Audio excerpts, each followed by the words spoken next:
There are 13 ordinary, everyday products that are about to disappear from store shelves. And by the time late 2026 rolls around, buying them won't simply cost more. Tracking them down could feel almost impossible. Industry specialists who monitor supply chains aren't just mildly concerned, they're issuing serious warnings. The first waves of major shortages are beginning this month. Here's the uncomfortable truth that rarely makes it into mainstream headlines. Semiconductor memory prices have surged dramatically, climbing somewhere between 70 and 100%. In practical terms, that means any product that relies on a computer chip could soon become scarce. Next, consider what's happening overseas. China has begun leveraging its control over critical minerals as a strategic tool. They dominate roughly 85% of the world's refining capacity, and they've already limited exports of graphite. That move lands squarely against our supply chain. At the same time, a severe drought across the Midwest is slashing food production as we speak. As one expert from S&P Global explained, resilience is essential. Let me put that into plain language for you. We'll begin with item number 1. Let's start with item number 1. Rice and bulk grains. The quiet emergency unfolding right in your own kitchen. I'm about to share something that might genuinely catch you off guard. As I'm saying this, grain storage centers throughout the United States are being pushed past their limits. Buyers are scrambling, even competing aggressively, to lock in long-term storage agreements because they see what's ahead. Here's the part you won't hear discussed much on the evening news. The Midwest, often called America's breadbasket, has just endured one of the harshest droughts in decades. We're talking about a region that doesn't just supply food for the U.S., but supports a massive portion of the global population. And right now, it's drying out. And this is where the situation becomes deeply unsettling. Ukraine once served as a primary grain source for Europe, but those export channels have now been severely disrupted. The consequences stretch far beyond wheat alone. It's triggering a ripple effect that's impacting rice, corn, and virtually every major grain on the market. Just last week, I spoke with a warehouse manager in Iowa, and what he shared genuinely unsettled me. He told me, "We've never experienced demand at this level before. Companies are pleading for storage capacity." He went on to explain that businesses are offering 3 times the usual rate just to guarantee access to grain for next year. Pause and think about that for a moment. If major corporations are reacting with that level of urgency, what do you imagine that signals for prices at your local supermarket? Here's what well-prepared households are doing in response. They're purchasing 25 pounds of rice per person in their family. Not 5 pounds, not 10, 25 pounds each. And there's a practical reason behind that choice. Rice has a remarkable advantage. When sealed in airtight containers with oxygen absorbers, it can remain usable for 5 to 10 years. Let's put that into perspective. A 25-pound bag of rice contains roughly 45,000 calories. That's enough energy to sustain one person for close to 20 days if necessary. For a family of 4, that supply becomes a serious contingency plan in the event grocery stores struggle to restock. Now here's the part that should really get your attention. Rice prices have already climbed about 30% in just the past 6 months. And according to current trends, that may be only the beginning. If another wave of shortages hits, a bag that costs $15 today could soar to $50. Prepared buyers aren't limiting themselves to rice either. They're stocking up on wheat berries, quinoa, oats, barley, essentially any grain known for a long shelf life. Because when supply systems falter, you lose the luxury of choosing what's available. The window to prepare is now, while store shelves are still stocked. You don't want to be the one standing in an empty aisle, wishing you had taken the warning seriously. Now let's move on to item number 2.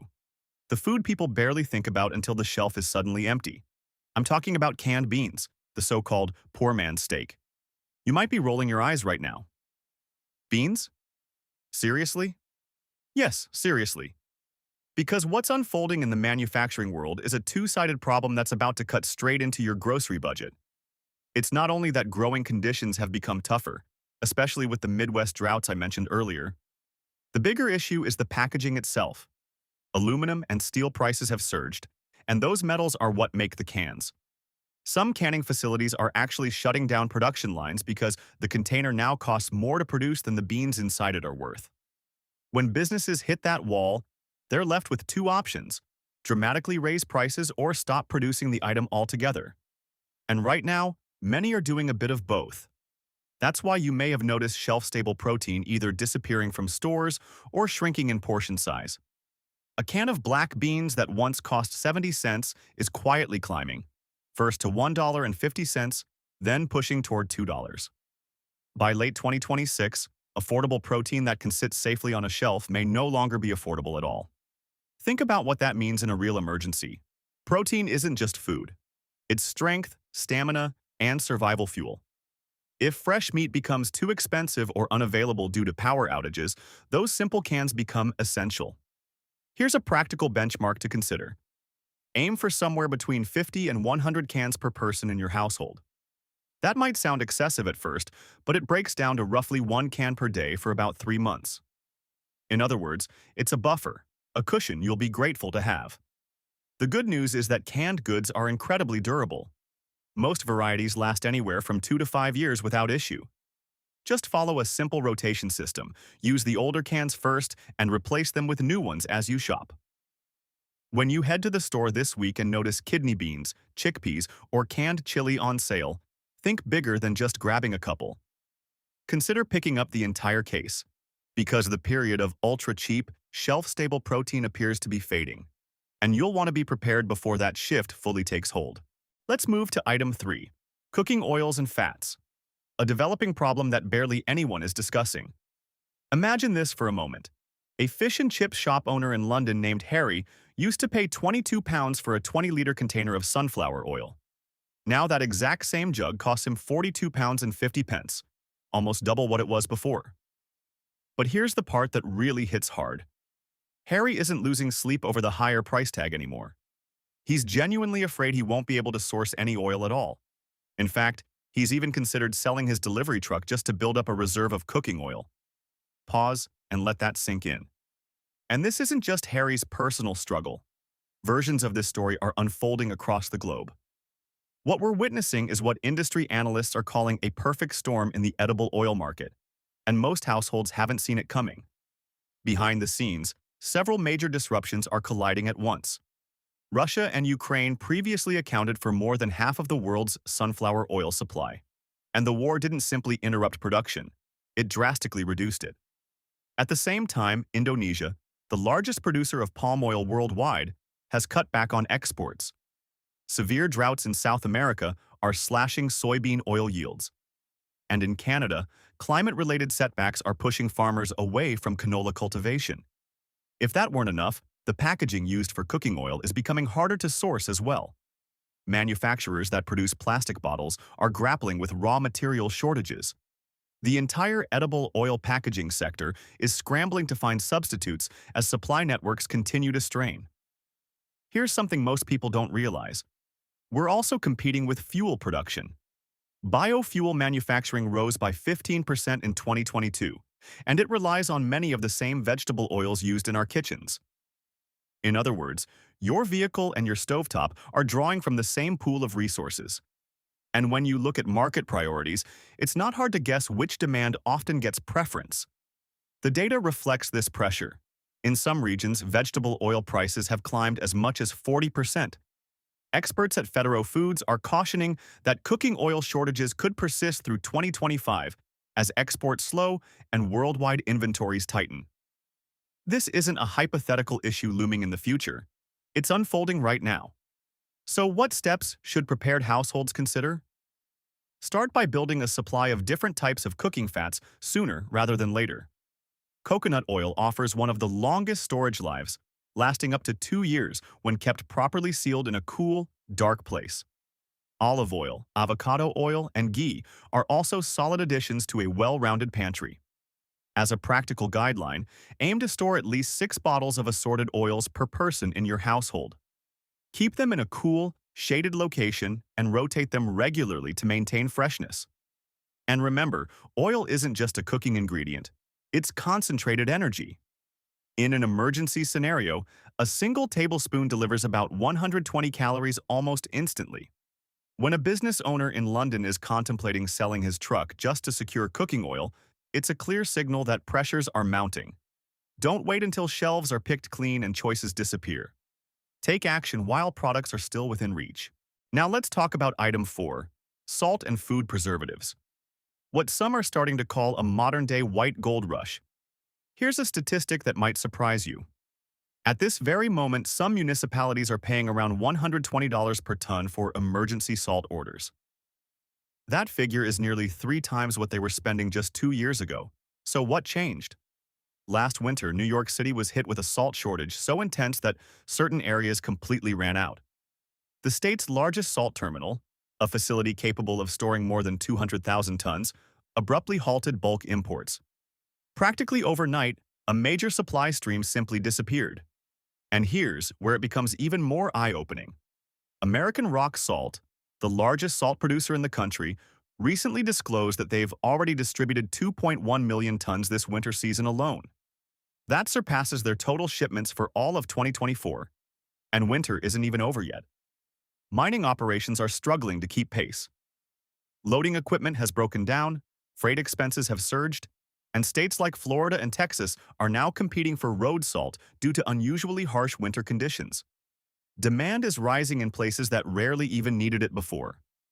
Prepared households notice these warning signs early. Many are setting aside at least 10 pounds of salt per person as a baseline supply. Why such a large amount? Because salt isn't just for clearing icy sidewalks. It's a fundamental preservation tool. You need it to cure meats, ferment foods like sauerkraut, and extend the life of vegetables when refrigeration isn't available. Here's a storage tip that's simple but critical. Keep salt completely dry.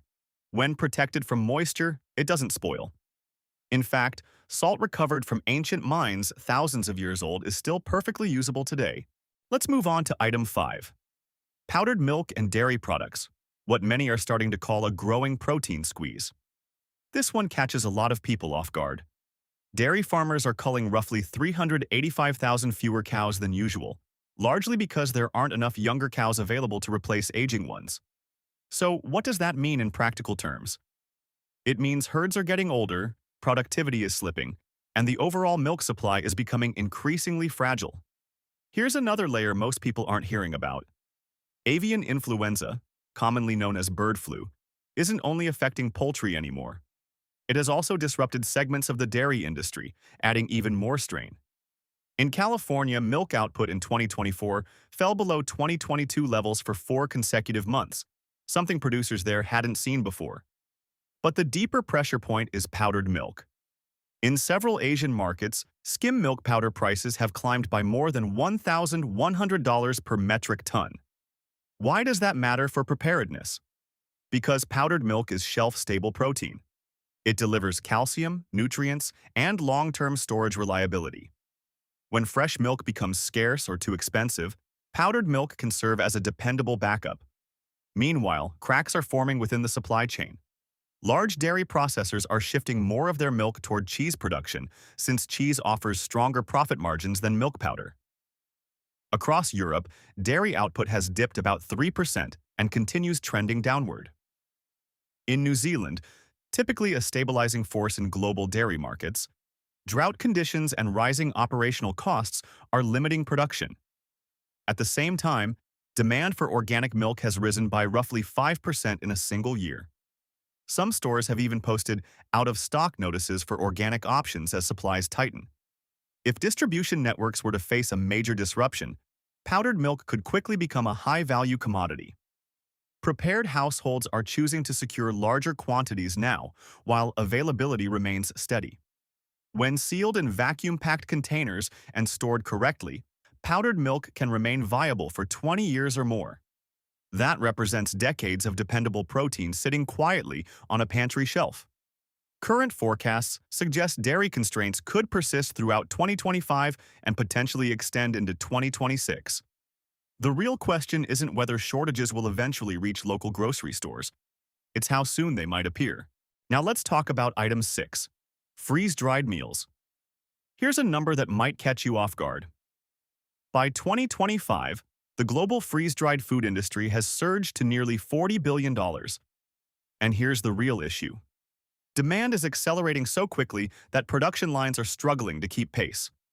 I recently heard from a prepper named Sarah in Colorado who shared her experience. She went to restock her usual supply of freeze-dried emergency meals last month, only to be met with a frustrating surprise. The store manager told her, "We've been sold out for 6 weeks, and our supplier says everything is backordered until spring." And that's not an isolated case. It's becoming common. In 2025, North America accounted for roughly 34 to 38% of global revenue in the freeze-dried food sector, making it the dominant regional market. During recent shortage scares, purchases of these products spiked by more than 300%. So what's behind the bottleneck? Many companies are trying to expand production by investing in their own industrial-scale freeze-drying equipment instead of outsourcing.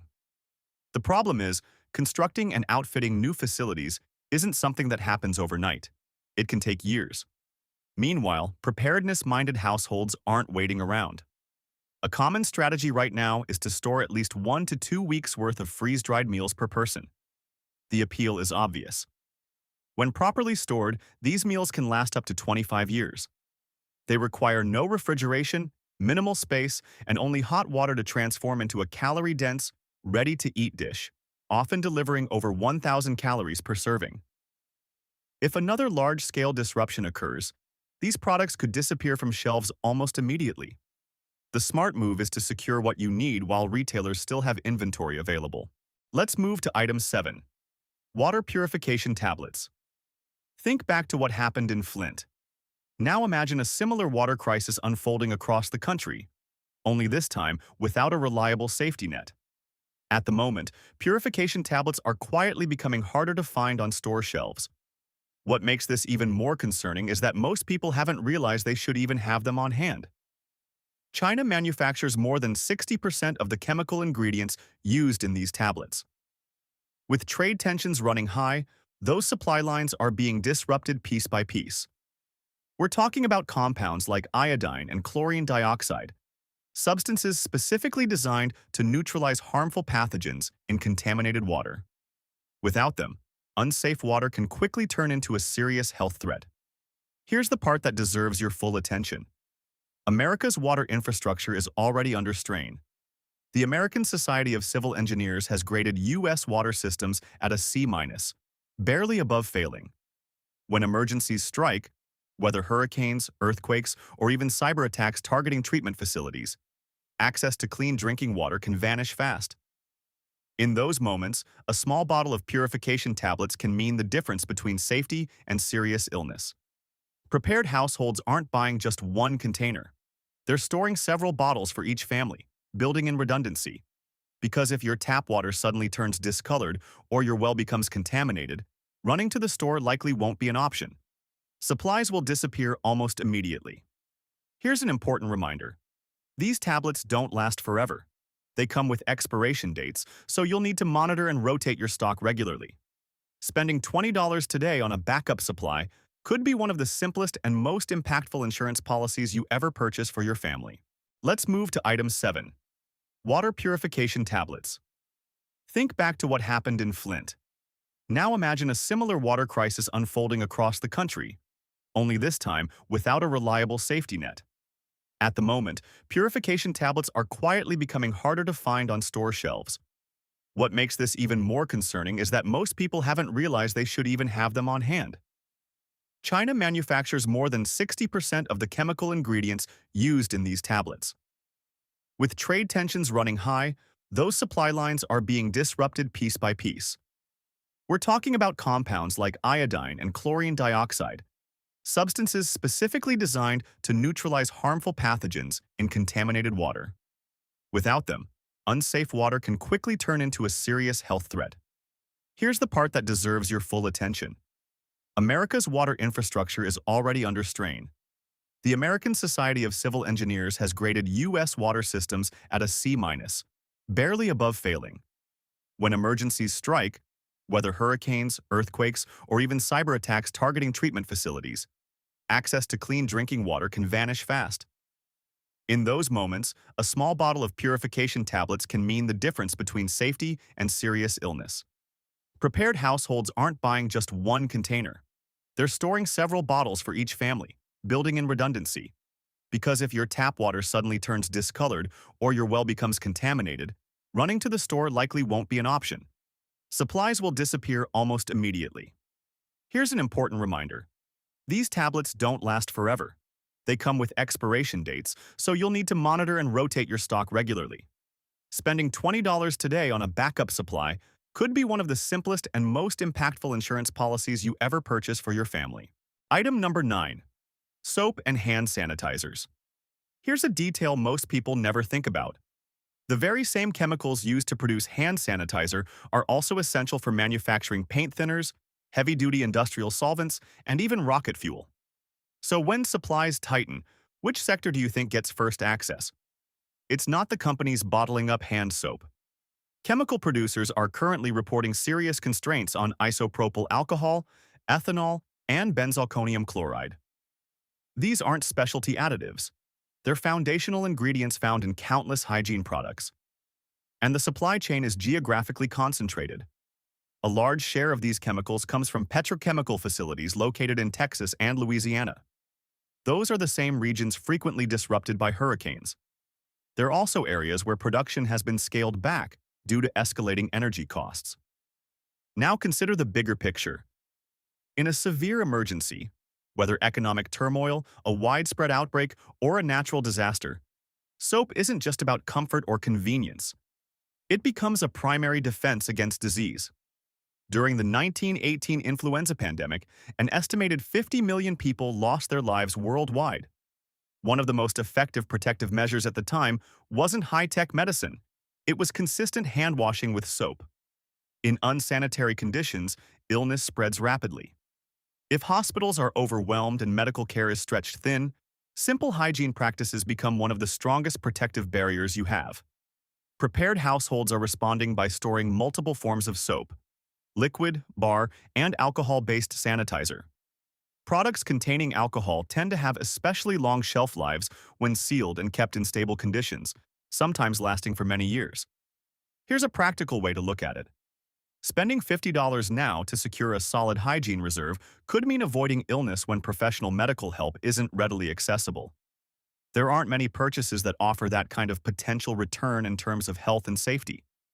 The key is not waiting until shortages become obvious. In some places, those shelves are already beginning to thin out. Item 10. First aid supplies. Because sometimes help isn't immediately on the way. Imagine this scenario. It's 3 o'clock in the morning, your child tumbles down the stairs, and you dial 911 expecting immediate assistance. Instead of reassurance, you're met with delays. Or worse, no response at all. That might sound far-fetched, but talk to families in rural communities recently hit by severe storms. In some of those areas, ambulance response times have stretched to 45 minutes or longer, assuming one is even available. Meanwhile, healthcare supply chains are under serious strain. Hospital networks are reporting shortages of everyday essentials: gauze pads, adhesive bandages, antiseptic wipes, the basics. Emergency departments in multiple regions have begun rationing supplies in ways that resemble crisis conditions. Here's the uncomfortable truth. The typical household first aid kit often amounts to a small box of bandages and a bottle of pain relievers that may already be expired. If professional medical care is delayed or temporarily unavailable, that modest kit suddenly becomes critically important. Prepared families are thinking beyond the basics. They're assembling comprehensive trauma kits, equipment designed to stabilize serious injuries until help arrives. That can include items like Israeli-style compression bandages, clotting agents, trauma shears, and chest seals. This isn't about overreacting, it's about acknowledging that emergencies don't wait for ideal conditions. A useful tip to keep in mind: while medications carry expiration dates, many remain effective well beyond those dates if stored properly. Rotating supplies every couple of years and keeping everything in a cool, dry environment can significantly extend usability. If a nearby hospital becomes overwhelmed or temporarily inaccessible, you'll be grateful for the foresight to prepare in advance. Item 11. Batteries and portable power banks. Because when the power goes out, everything changes. Think back to the 2021 winter freeze in Texas. Millions of residents were left without electricity for days, and many people watched their phone batteries drain within hours. Once those devices shut down, so did their access to communication, emergency updates, navigation, and the ability to call for help. In some tragic cases, the lack of reliable power became a life-threatening factor. Now, fast forward to 2026. We're looking at what analysts describe as one of the most severe battery supply crunches in recent memory. Lithium mining operations are struggling to match skyrocketing demand, and a large portion of the processing supply chain remains concentrated in China. At the same time, semiconductor costs have jumped between 70 and 100% this year alone. That kind of spike isn't routine inflation. It signals intense demand colliding with limited supply. Here's the bigger shift most people underestimate. Electronic devices are no longer just conveniences. Your smartphone functions as an emergency radio, a GPS unit, a flashlight, and your primary connection to the outside world. When the electrical grid fails, that device becomes useless the moment its battery drains. Prepared households are diversifying their backup power options. They're stocking multiple battery sizes, AA, AAA, 9-volt, along with rechargeable power banks to keep critical devices running. But there's an even more strategic layer to consider: solar charging systems. Instead of competing for the last battery pack on a store shelf, a small solar setup allows you to generate electricity independently. Here's an important storage tip. Excessive heat is one of the fastest ways to degrade batteries. Keeping them at stable room temperature, or even in a cool environment, can extend their lifespan well beyond the printed expiration date. Some preparedness-minded individuals even store long-term battery reserves in the refrigerator to slow chemical breakdown and preserve capacity. Item 12. Duct tape and essential tools, the ultimate problem solvers. There's a well-known joke in survival circles. If duct tape and zip ties can't repair it, then it probably can't be repaired at all. It sounds lighthearted, until you're standing in your kitchen at 2 a.m., staring at a burst pipe, and the nearest hardware store is miles away and closed. Right now, manufacturing slowdowns are hitting even the simplest products. Tool factories are operating below full capacity because of steel shortages and ongoing labor challenges. Items that used to be quick, impulse buys are turning into back-ordered purchases with wait times stretching for weeks. What many people overlook is this. In any large-scale emergency, infrastructure tends to fail first. Windows crack, plumbing systems rupture, vehicles break down, and temporary shelters need reinforcement. Often, the line between a manageable inconvenience and a full-blown disaster is whether you have the right equipment within arm's reach. Prepared households are stocking up on duct tape as though it were a precious commodity. And there's logic behind that choice. A single roll can patch leaks, reinforce broken gear, label routes, stabilize makeshift splints, seal out moisture, and handle countless quick fixes. It's essentially a compact toolbox wrapped into one roll. Beyond duct tape, don't overlook the fundamentals: a reliable multi-tool, an adjustable wrench, a sturdy utility knife, and heavy-duty zip ties. With just those core items, you can address the vast majority of urgent household repairs. Store everything inside a waterproof container to prevent rust and damage. When an emergency unfolds, the last thing you want is a tool that fails because it wasn't protected from moisture. Item 13. Cash and bartering goods. Because sometimes plastic stops working. Picture this. In August 2024, a cyber attack disrupted payment systems across the Southeast for 18 hours. Grocery stores, gas stations, even hospitals were unable to process debit or credit cards. People who had physical cash could still buy what they needed. Those relying solely on digital payments were stuck.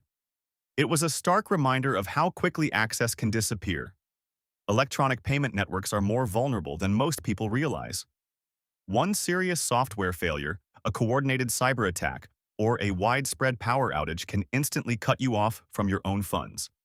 When that happens, the balance in your account is just a number on a screen you can't reach. We've built much of modern commerce on systems that depend on constant connectivity. If that foundation shakes, very few households have a backup plan. Cash, in that context, becomes more than convenience. It becomes leverage.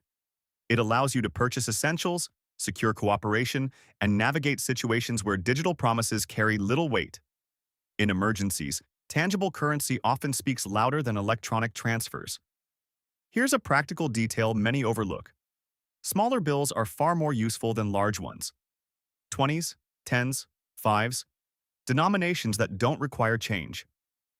In tense situations, no one wants to break a $100 bill, and discretion matters. Keep reserves in multiple secure locations rather than one obvious stash. Prepared individuals also think beyond money. They store items that hold barter value. Goods people want but can't easily produce themselves.